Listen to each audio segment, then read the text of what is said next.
Wesley Gray wrote, I've been thinking about Fred Hampton a lot recently, and I'm wondering if you think the Rainbow Coalition he helped lead could work in our lifetime.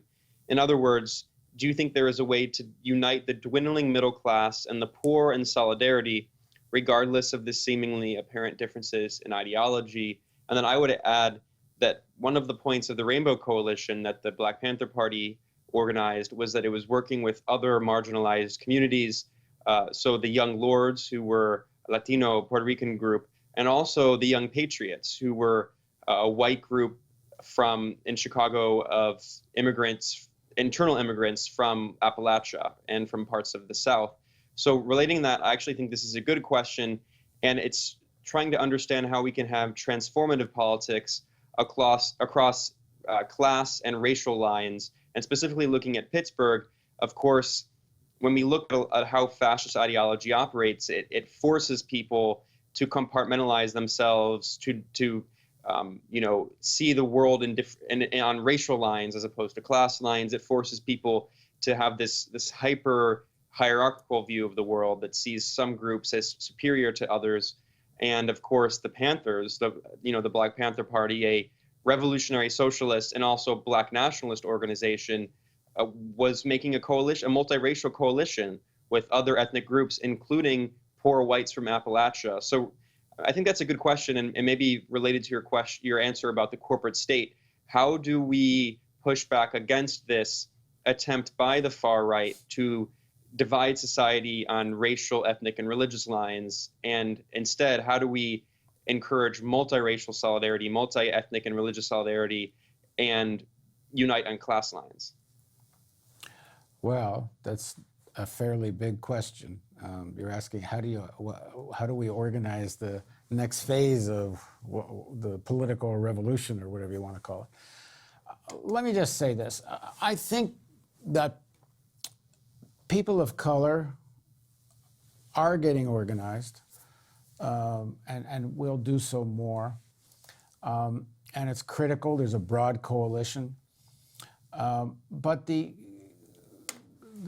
nub of the problem right now is the sections of the white working class, and it's not only white, it's primarily white, but there's sections of the working class that are Latino and Black, who are not immune from a form of this far-right ideology. I mean, Trump tried to play that card in 2016, splitting Blacks from Latinos.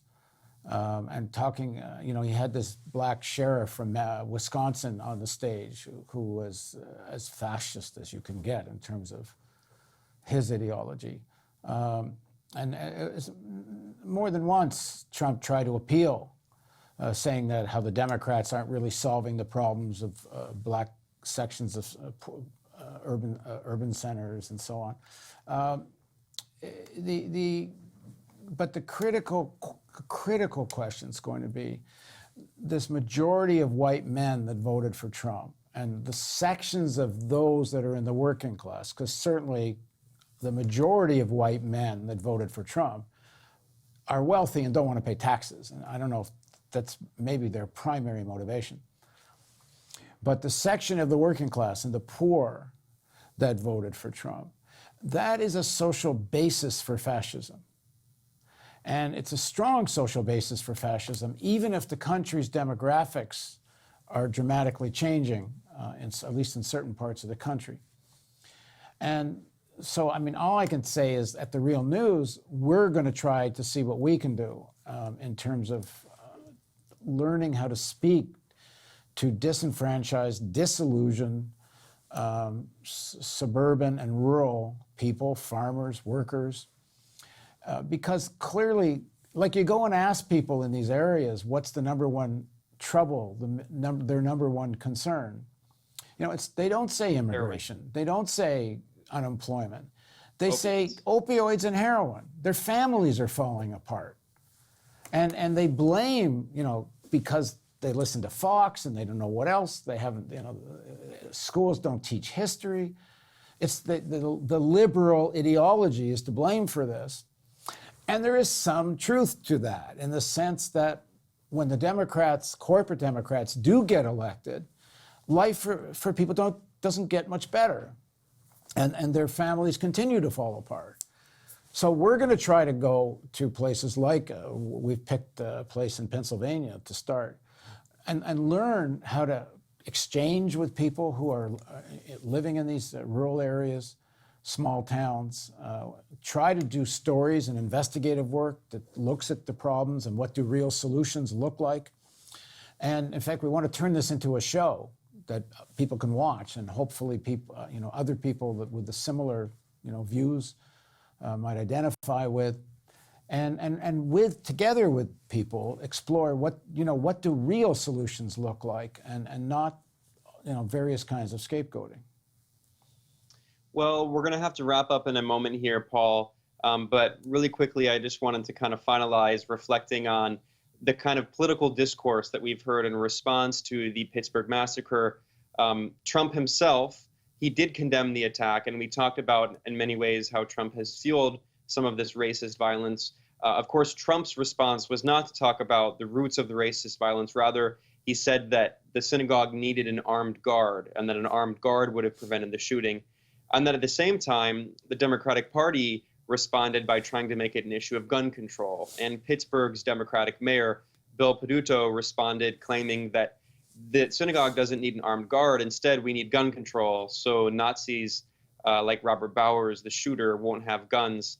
We here at The Real News, we were discussing how the issue is, of course, much deeper. The issue is about fascism, its roots in the political crisis that not just the U.S. is facing, but much of the world is facing, and then how that fascism metastasizes, how anti-Semitism plays a key role in this fascism that goes back not just 100 years, but even proto forms of fascism. So concluding here, I'm wondering if you could just provide a few final comments on how both the Republicans and Democrats and corporate media are trying to frame this issue in particular ways about guns and gun control and civility, etc. But what are your final closing thoughts on what the real problem that we're facing in the country is, and how the Pittsburgh massacre reflects that? We're in the middle of an election, and in fact, this country's almost always in the middle of an election. So everything gets framed in terms of partisan politics. So the speaking point for the Democratic Party always on these issues is gun control. And the other side, it's more guns. Everything's turned into partisan politics, even climate change. Climate change for the Republicans is just some Democratic Party talking point, and vice versa. We need to break out of this idea that the division in the country is between Democrats and Republicans. And we can't be framing our issues that way. Now, there is a thing that complicates that, because there is a real struggle for power. These elections do matter. And yeah, it does matter, as much as the Democrats, corporate Democrats, facilitate the rise of this far right. It's better for people when the far right's not in power. And so, there is an issue of people, most people who have who aren't on the right want the Democrats to win the election one way or the other, because this far right form of fascism is dismantling everything that's left of any kind of social safety net. The Democrats can be very aggressive in foreign policy, but Obama did sign the deal with Iran, and these guys, Trump and his gang, they want regime change in Iran. If they could pull it off, there'd be war against Iran, and they're very aggressive towards China. So it's a complicated mix where we have to tell people the truth that the Democratic Party represents, at least under the current leadership, represents a section of the billionaire class, but there's a fight going on. At the same time, I don't think one can be naive, or I don't know what the word is, to think that Trump is not worse and this far right isn't worse. So while electoral politics matter, and the Democrats taking control of Congress is going to be better if they do take control of the House or the Senate. it will be better in many ways. At the same time, let's make sure we, as much as we can, all of us that are listening and talking here, and let's not fall into this idea that this is a red-blue fight. This is both these parties essentially represent, at least at the moment, not just a moment, so far all history, they represent sections of the elites primarily, not exclusively, but primarily. And let's not fall into that. That's the fight. And if we don't talk about this in terms of class and in terms of who owns stuff and how wealth is distributed and who has power on class terms, if we don't talk about things that way, there are no effective solutions. And unfortunately, what will happen is if the Democrats win again, and if it's the corporate Democrats that win again, there'll be another Trump, whether it's 4 years or 8 years. And this time, I don't think he's going to be quite such a clown as this one. Well, we'll have to end our conversation there. I was joined by Paul Jay, who's the executive editor and founder of the Real News Network. I'm Ben Norton, a reporter and producer here. We were talking about the massacre on October 27th in Pittsburgh, in which 11 Jewish Americans were killed and 6 more were injured. This was carried out by a neo-Nazi who was very active on social media and made it very clear that he was a neo-Nazi. And we were talking, of course, about the roots of fascism and how the Donald Trump administration has in some ways fueled it, but it's more complex because Trump himself is an outgrowth of the neoliberal policies of the Democrats. So I hope you maybe learned something. I hope you have some new questions and ideas to explore looking toward the future. And we at the Real News Network will continue reporting critically on these key issues and investigating angles that corporate media outlets don't want to touch. Thanks for joining us.